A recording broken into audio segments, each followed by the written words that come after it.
Upon watching this video, you will absolutely find what you're looking for, be it isekai, fantasy, or action.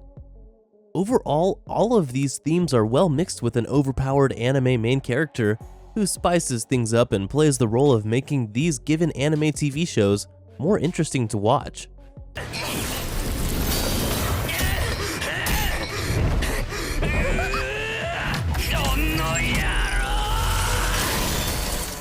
So welcome back to Animeology, and today we will show you the top 10 overpowered anime characters of 2021. Before we begin, be sure to drop a like and subscribe down below for more anime top 10s, and without further ado, let's get right into the video.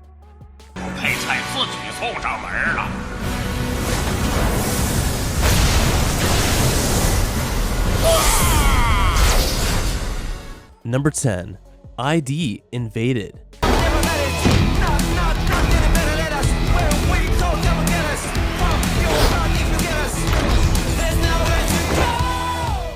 This anime depicts a fantasy world with an advanced system that allows people to get into humans' minds.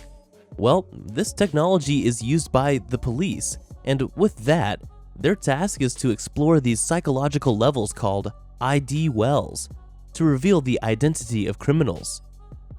Not everyone can enter the identification hole. The prerequisite is that you have to kill someone yourself.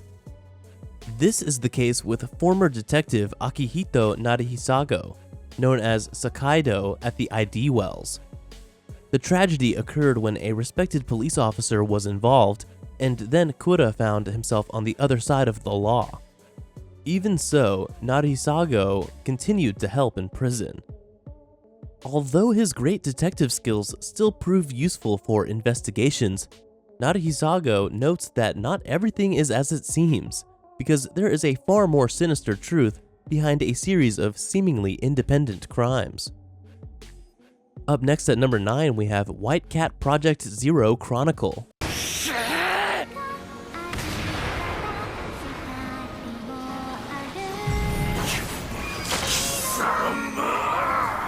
The plot of this anime revolves around a legendary myth about two mythical figures, the White Maiden of the Sky and the Black Prince of Darkness. While an intense conflict between the demons and guardians of light is ravaging the world, the Black Prince falls in love with the White Maiden. They do so with the naive hope that their love will bring the meaningless war to an end. With this myth in the background, the entire plot takes place several centuries after this battle. The plot unravels itself at a steady pace while throwing light on many crucial elements that make it accessible. Also, it follows the typical shonen format and features many intense battle scenes. Violence and murder are common, if not rampant, themes in almost every episode. The adrenaline-packed battle scenes are accentuated by the inclusion of flying dragons, elves, and fascinating supernatural powers. The male protagonist is your typical shonen male protagonist, who is prone to passionate bursts of emotions and has a definite purpose. He works sincerely and passionately to improve his fighting skills and become stronger. He changes from a helpless young boy who watches his entire village get massacred to someone with a purpose, to bring happiness by becoming the King of Darkness. This charting of the transformation of his character is a revitalizing one to watch. Moving on to number 8, Inspector.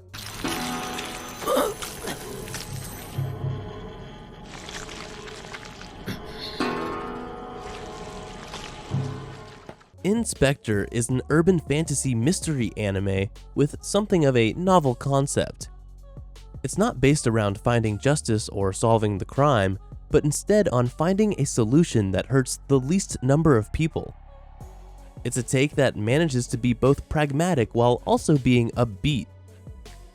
The most amazing part of this anime is its overpowered main character, Kotoko Iwanaga, a character that immediately draws the viewer in.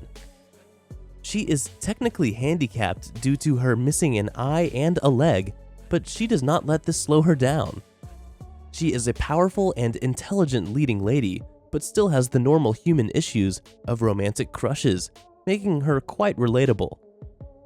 If you're looking for an interesting mystery anime, you should definitely check this one out. Up next at number 7, we have Sorcerer Orphan.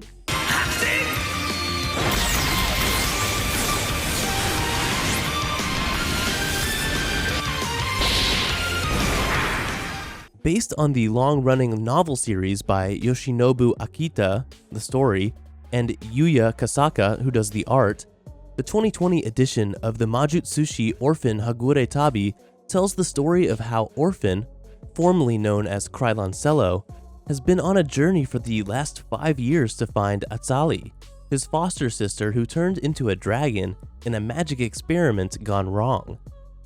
Thanks to his training as a fighter and as a magician, he can handle himself in just about any situation that comes his way.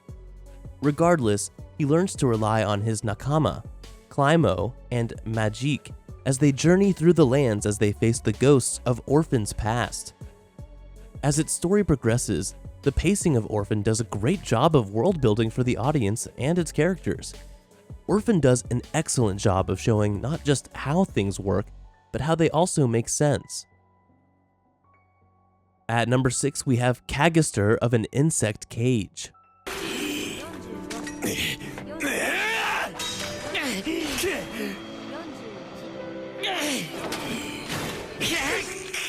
This story takes place decades after the emergence of a virus that turns those infected into giant carnivorous insects that are really hard to kill. This leads to a massive breakdown in society, with most countries and cities being destroyed. Humanity now lives in smaller, more isolated cities with letter and number designations. While these cities are much safer than living out in the wasteland, there is still the risk that at any time someone can transform into a Kagister. The story takes place in the city of E05, that seems to be somewhere in the Middle East due to names and other context clues. The city is located close to an abandoned city that has become an insect cage, where a massive amount of Kagisters gather and nest.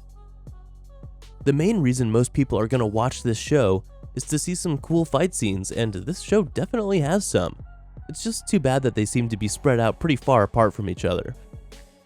The fight scenes are well done though, especially when Kido is fighting against more humanoid creatures as we get more fast-paced action, and you can really see the strategies and instincts that Kido implements. Moving on to number 5, Darwin's Game.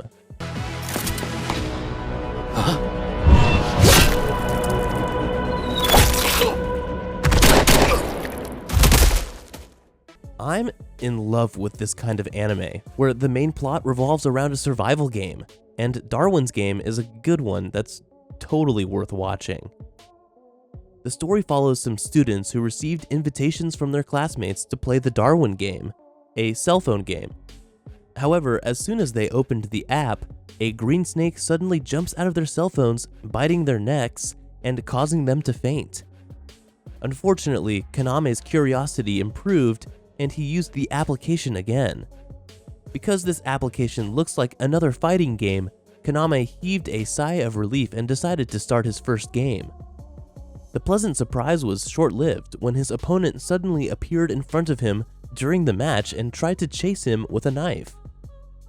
Walking desperately for his life, Kaname realized that Darwin's Game was no ordinary game, but a brutal struggle for survival. At number 4, we have The Daily Life of the Immortal King.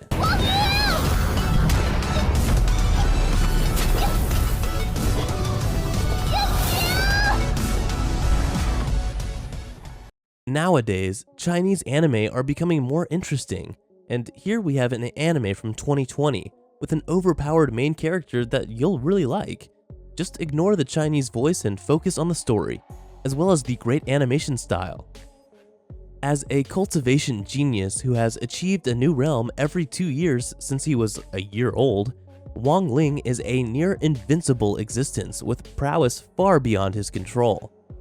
But now that he's 16, he faces his greatest battle yet, senior high school. With one challenge after another popping up, his plans for a low-key high school life seem further and further away. The daily life of the Immortal King did have quite a start. Awesome animation, all the characters look unique, the series portrays human emotions in a somewhat unique way, action scenes are really spectacular, and there's hardly anything dissatisfying you'll find about this series. Moving on to number 3, Doro Hedoro.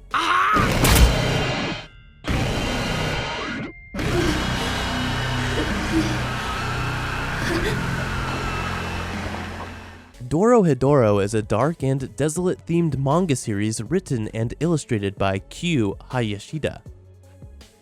The anime paints a picture of a post-apocalyptic world with a cultural divide between the ordinary humans who live in the Hole, a bleak city endlessly devoured and clouded by smoke, and the magic-possessing sorcerers, created by a primordial devil named Chidaruma, who live in the sorcerer's world. The plot revolves around a man named Kaiman, who has lost his memory and therefore his sense of identity because of a transformation that was cast on him by a sorcerer, which left him with a reptile head, as well as an immunity to all kinds of magic. Kaiman, working together with his friend Nikaido, takes us on a wild ride to recover his memories and survive in a strange and violent world. The antagonists of the show are a powerful sorcerer syndicate which is run by Mr. N. The N family, or sorcerer syndicate, is also portrayed in such a way that you get to really witness the complex nature of each character. Coming in at number 2, you have Plunderer.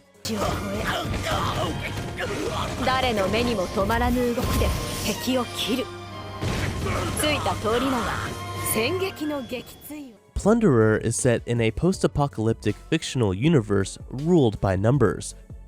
The worth of each individual is measured by a special feature called a count that is marked somewhere on their bodies, which defines the important aspects of their lives in a numbered format. The real danger that the people of this realm face is when the count drops to 0. When this happens, the person will be dragged into the abyss below, which results in death. The protagonist, Hina, has a count which represents how many kilometers she has walked. When her mother gets dragged into the abyss, as per her mother's final wish, she sets off in search of the legendary Ace. Hina's relentless journey takes her down an unexpected path when she meets a peculiar masked knight who goes by the name of Licht Bach. The oddest thing about him, besides the mask, is the fact that his count shows a negative number. Plunderer has an intriguing concept with the introduction of a dystopian world and where your life is measured by numbers in a quite literal way. Plunderer will capture your attention pretty much because of the unique world it attempts to build, such as the concept of the count, which forms the base of this anime's universe. And finally at number 1, Tower of God.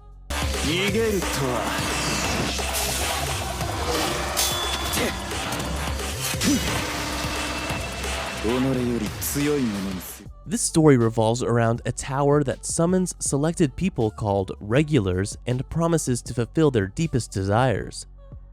Wealth, fame, prestige, or something that surpasses them all await those who reach the top. Bam 25 is a boy who only knows dark caves, dirty towels, and light that cannot be accessed throughout his whole life. When a girl named Rachel comes to him through the light, his whole world changes. He then becomes close friends with Rachel and learns various things about the outside world from her. But when she said that she had to let him go so she could climb the tower, the world fell around him. He then promised to follow it no matter what happens. Hence, while staring at the tower, a miracle happened. This is how Bam's journey started, a boy who was not chosen by the tower, but who opened his own gate. They call it a kind of non-regulation, a creature that shakes the foundations of the tower every time they enter.